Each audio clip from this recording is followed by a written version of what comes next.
حضور نے ارشاد فرمایا کہ اسمع صلاۃ اہل محبتی، میں محبت سے درود پڑھنے والوں کے درود کو خود سنتا ہوں۔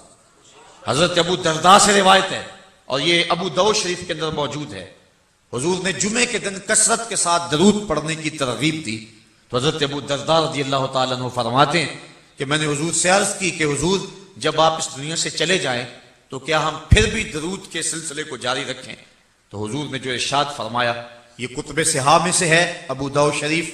اور ابن ماجہ شریف، تو اس میں روایت ہے ابن ماجہ شریف کی کہ حضور نے فرمایا ہاں بعد میں بھی درود کا سلسلہ جاری رکھنا، اور ساتھ فرمایا ان اللہ حرم علی الارض ان تاکل اجساد الانبیاء فنبی اللہ حی یرزق، اللہ نے مٹی پر حرام کر دیا ہے کہ وہ نبیوں کے جسموں کو کھائے، نبی قبروں میں زندہ ہوتے ہیں اور ان کو رزق بھی دیا جاتا ہے۔